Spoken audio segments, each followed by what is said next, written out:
The first sign that something was wrong in the house came on a quiet Monday morning, when Ethan Walker stood in the kitchen holding a cold cup of coffee and realized he had not spoken a single word out loud since waking up. The silence pressed against his ears, heavy and thick, like the walls themselves were listening. This was life now, ever since Laura was gone. The house in a small Connecticut town felt less like a home and more like a memory that refused to fade. Ethan was 42, a project manager who worked long hours and came home to rooms filled with reminders of a life that had once been warm and shared. Laura's scarf still hung on the chair, her favorite mug still sat by the sink. He told himself he would move these things one day, but every day he delayed, afraid that removing them would mean admitting she was truly gone. That was the same week Maria Alvarez arrived, hired through a local service. Her name was read aloud by Ethan with little interest as he signed the paperwork. He needed help keeping the house together, not conversation, not comfort. Maria arrived early, carrying a simple bag and wearing a careful smile. She was in her early 30s, neat and quiet, with kind eyes that noticed more than they showed. From the first hour, Maria understood this house carried grief. She moved slowly, respecting the space, wiping shelves without touching personal items, stepping around framed photos instead of moving them. She had learned to read rooms like this. Life had taught her that silence often meant pain, and pain required patience. Maria needed this job more than she let on. She had come to Connecticut after a difficult breakup and a series of bad decisions. Her savings were gone, her family lived far away, and the agency job was meant to be temporary. But temporary was not enough when rent was due and winter was approaching. She told herself to work hard, stay invisible, and be grateful. Ethan barely noticed her the first few days. He left early and returned late, his mind fixed on deadlines and empty evenings. Yet small changes began to appear without him realizing. The air smelled cleaner, the rooms felt lighter, and one evening he noticed the bed was made the way Laura used to do it, corners tucked just right, smooth and careful. On Thursday, Ethan came home to the sound of soft movement in the kitchen. Maria was finishing up, and a simple pot of soup sat warm on the stove. She hesitated before explaining that she had used groceries already in the house and hoped it was not a problem. Ethan felt something twist in his chest. He had not eaten a warm meal at home in months. He thanked her, his voice unsure, and Maria nodded, keeping her eyes down. She did not mention that she stayed late without pay to make that soup. She did not say that cooking for someone again made her feel useful in a way she had not felt in a long time. That night, Ethan ate slowly, memories rising with every bite. Laura used to make soup when he worked late, the same simple flavors, the same quiet care. He pushed the bowl away when his throat tightened, unsure whether he felt comfort or guilt. The next morning, Maria found Ethan sitting at the table, staring at an old photograph. It showed him and Laura smiling on a beach in Maine, sunburned and happy. Maria apologized for interrupting and moved to leave, but Ethan surprised himself by speaking. He told her Laura loved that place. His words came out rough and unplanned. Maria listened, really listened, without rushing him or offering empty comfort. She simply nodded and said Laura looked happy. Ethan felt something ease inside him. It had been a long time since anyone said her name without fear. Over the next few days, the pattern continued. Small kindnesses appeared without announcement. A note reminding Ethan to eat, fresh towels folded neatly, windows open just enough to let in light. Ethan began to look for these details, and without realizing it, he began to look for Maria. Maria noticed too, the way Ethan paused to talk, the way his eyes followed her movement through the room. It scared her, not because it was unwanted, but because she needed distance to survive. Attachment made things complicated, and complicated things often ended badly. One afternoon, while dusting a bookshelf, Maria accidentally knocked over a frame. The glass did not break, but the photo slipped out. It was a wedding picture, Laura in white, Ethan laughing. Maria felt her chest tighten. She placed it back carefully, aligning it just right, whispering a quiet apology no one heard. When Ethan came home that evening, the house felt warmer than usual. The lights were softer, the air calm. He realized he no longer dreaded returning home, and that realization scared him, because comfort meant change, and change meant facing feelings he had buried. As Maria gathered her things to leave, Ethan stopped her at the door. He thanked her again, more sincerely this time. She smiled, but behind that smile was fear that she was doing too much, feeling too much, and risking the only stability she had left. Neither of them knew it yet, but that quiet moment at the door marked the beginning of something fragile and dangerous, and as Maria walked into the cold evening air, she wondered how far kindness could go before it cost her everything. The days after the soup incident passed quickly, yet something in the house shifted. Ethan began noticing the little things Maria did without asking, the way she remembered exactly how he liked his coffee, the way she placed his mail in neat piles, always organized, always thoughtful. It was subtle, but it made the heavy quiet of the house feel lighter, more human, and Ethan felt a pull in his chest he could not name. Maria moved with purpose, but not recklessly. She worked around Ethan's schedule, never interrupting, never asking for attention, yet she left small signs of care, a folded shirt waiting on the bed, a note on the kitchen counter reminding him to take a break. She had begun to anticipate his needs before he realized them, and each gesture, though quiet, carried a weight of emotion she barely acknowledged. One afternoon, Ethan returned from work early, exhausted and drained, and found Maria sitting by the window, reading a book she had brought with her. She looked up and smiled softly, and in that moment, Ethan saw more than a housekeeper. He saw someone who understood silence, someone who moved carefully around grief, and his throat tightened with a mix of admiration and guilt. Maria noticed him staring, and she quickly looked away, afraid her presence had overstepped boundaries, yet she could not deny that she wanted to be noticed, to matter in a life that had once been full of neglect and uncertainty. She had begun to care more than she should have, yet the thought of leaving this job, of returning to instability, terrified her, so she pushed down feelings and worked harder, trying to remain invisible while becoming indispensable. Ethan began leaving small questions for her, about the meals, about chores, even about the books she read, small attempts to connect, to acknowledge her as more than someone who cleaned his home, and Maria responded carefully, never pushing, never revealing the depth of her worry or the sacrifices she had made, yet inside, her heart raced. She felt herself walking a line between duty and desire. One evening, Ethan overheard Maria on the phone, her voice tight, trembling, begging someone to allow her to keep the schedule she had, to not replace her. She was trying to manage everything, balancing unpaid hours, extra work, and her own fears. When she noticed Ethan standing in the doorway, her eyes widened, shame and fear washing over her. She had been caught, exposed. Ethan stepped inside slowly, unsure whether to speak. The words he wanted to say tangled with the surprise and worry he felt. Maria tried to compose herself, saying it was nothing, trying to laugh softly, but her voice cracked, and Ethan realized how much pressure she had been under, how much she had given without asking for recognition. He felt a surge of guilt, mixed with a sudden awareness of how much he relied on her presence. That night, Ethan lay awake thinking about the day, about Maria, about the silent sacrifices she had made. He wondered how long he had been blind to her efforts, how often he had taken comfort for granted, and a quiet longing began to grow, a curiosity about her life, her past, and her reasons for staying. He realized he had been lonely, yes, but also unaware of the gentle ways someone could bring warmth back into a grieving house. Maria, meanwhile, could not sleep, replaying the phone call in her mind, questioning whether she had jeopardized everything, fearing Ethan would see her actions as manipulative, not understanding that her intention had never been to gain favor, but to survive, to remain useful, and perhaps, somewhere deep down, to belong somewhere, even in a house that was not hers.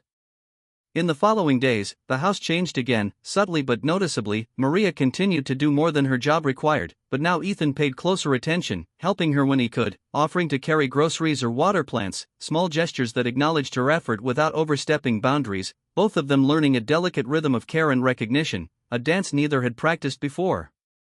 Ethan began asking questions about her day, her life outside work, her thoughts and dreams, and Maria responded cautiously, revealing pieces carefully, not all at once, yet these small glimpses built a bridge between them, a quiet trust that grew amidst the routine of cleaning and organizing, and the air in the house felt warmer, less haunted by grief and more alive with possibility. Maria, sensing the shift, felt hope, but tempered it with caution. She knew attachment could be dangerous, especially for someone in her position, yet she allowed herself moments of quiet joy when Ethan noticed her efforts, a glance of gratitude, a word of thanks, a smile that lingered just a little longer. These were the sparks that reminded her why she worked so hard, why she had chosen to stay. One evening, as rain tapped gently on the windows, Ethan found Maria folding laundry, her movements precise and quiet, and he stopped beside her, speaking softly about a memory of Laura, how she had liked the rain, how she had always hummed while folding clothes. Maria listened and nodded, not interrupting, and Ethan realized he was beginning to trust her with memories he had kept locked away, that he was starting to see her not just as help, but as someone safe to share his heart with. The tension between them grew, unspoken but palpable, neither daring to name it, yet both feeling the pull, Maria feeling guilt and fear alongside longing, Ethan feeling confusion and curiosity alongside appreciation. The house no longer a place of mourning but a place where emotions began to stir, fragile, complicated, yet real. One night, Ethan awoke to find Maria still in the kitchen, cleaning quietly, and he realized he had been thinking about her constantly, wondering if she was tired, if she was safe, if she felt trapped by her choices. He felt a desire to protect her, to acknowledge her beyond words and gestures, and the thought frightened him as much as it comforted him. Maria, sensing his gaze, looked up, caught his eyes, and in that moment, everything seemed suspended, unspoken feelings hovering in the air, both aware of a connection that neither had yet named, yet both recognizing its existence, the bond that had grown through small acts, patience, and shared silence, a bond that was fragile but undeniable. By the end of the second week, both Ethan and Maria realized that something important had shifted. The house carried less grief and more warmth. Their days carried moments of acknowledgement and care, yet underneath it all lay questions neither could answer yet, feelings neither could name, and a quiet tension that hinted at something deeper, something that might change their lives forever if they dared to act. And as Maria closed the blinds that evening, her hands trembling slightly, she wondered if staying, if giving so much of herself, was worth the risk. While Ethan sat on the couch, staring at the empty space where she had been, wondering if the comfort he felt came from her actions, or from the beginnings of a feeling he had not yet admitted, both caught in a moment that teetered between hope and fear, waiting for the next move that would define everything. The morning after the night of tension, Ethan found himself pacing the living room, unsure where to begin. The words he had rehearsed seemed inadequate, yet he knew he could not ignore what had happened. Maria had risked so much, and he owed her honesty, clarity, and respect. He called her into the kitchen, his voice steady but quiet, asking her to sit, to listen, and she obeyed, hands folded in her lap, heart beating fast. Ethan started slowly, speaking of gratitude first, of the ways her presence had made the house feel alive again, how her careful attention had eased the loneliness he had carried since Laura's passing. He admitted his guilt for taking her efforts for granted, for seeing her work as invisible, and Maria nodded, listening without interrupting, relief and fear mingling inside her, afraid he would see her sacrifices as wrong, but hopeful he would understand. He continued, telling her he wanted her to stay, but not because she was dependent on the job, not because she feared losing it, but because he wanted her to choose to be there, freely, safely, with dignity. He offered her a proper contract, fair pay, clear boundaries, a promise that her work would be recognized, valued, and never taken for granted. Maria's eyes filled with tears, not just from relief, but from feeling seen, truly, for the first time in months. Maria struggled to speak, words catching in her throat. She had feared this moment for weeks, afraid she had overstepped, afraid that honesty might cost her everything. Yet Ethan's calm voice, his respect, made her heart soften. She realized that staying did not require sacrifice or hiding. Staying could be chosen without fear. She nodded, whispering a quiet thank you, and in that exchange, the house felt lighter than it had in years.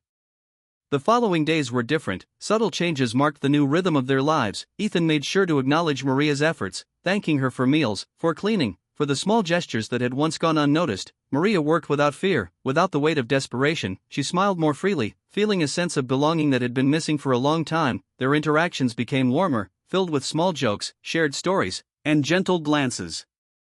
Evenings began to stretch with conversation, sometimes over tea, sometimes sitting quietly in the living room, sharing memories and dreams. Ethan spoke of Laura with a softer tone, no longer trapped in grief, but honoring her memory. Maria shared pieces of her past carefully, allowing Ethan glimpses into her world, both learning that trust could be rebuilt slowly, through small gestures, through listening, through simply being present. One rainy afternoon, as Maria folded laundry, Ethan joined her, standing close enough that their shoulders brushed, neither speaking at first, the sound of raindrops tapping on the windows filling the silence. Finally, Ethan asked her about her dreams, what she wanted beyond this house, and Maria paused, surprised by the question. She had never been asked before, not really, and the act of being asked made her feel valued, respected, alive. They began taking small walks together, around the neighborhood, sharing stories of childhood, of ambitions, of fears, the city's quiet streets giving them privacy and calm, both learning to enjoy the presence of the other without rushing, without expectation. Yet the undercurrent of attraction grew, gentle, unspoken, filling glances and soft smiles, a tender tension that neither wanted to name too soon. Maria noticed Ethan's gaze lingering, the way he seemed to search for her reaction before speaking, and she felt her heart race, aware of feelings she had tried to bury, feelings born from months of care, shared silence, and mutual respect. She reminded herself that her place was secure now, chosen freely, and that their bond was no longer a matter of survival, but of mutual affection and understanding. Ethan, meanwhile, realized that he had begun to anticipate Maria's presence, to notice the smallest details she left behind, the neat stack of books, the folded towels, the warmth of her smile when he returned home. He understood that comfort had grown into something more, a longing he had resisted admitting, and the realization both excited and frightened him, for he had loved before, but never in a space so tender, so careful, so human.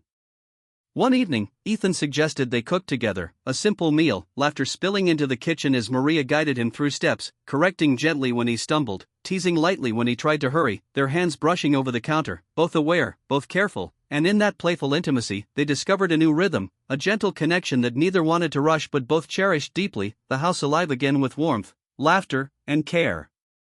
As weeks passed, they grew closer, not hurriedly, but with deliberate patience, learning each other's habits, fears, and hopes, Ethan began to notice Maria's quiet courage, the way she handled challenges with grace, the way she held her head high even when things were uncertain. Maria admired Ethan's sensitivity, his capacity to listen, to feel, to learn from past pain without letting it harden him, a mutual respect deepening into something tender.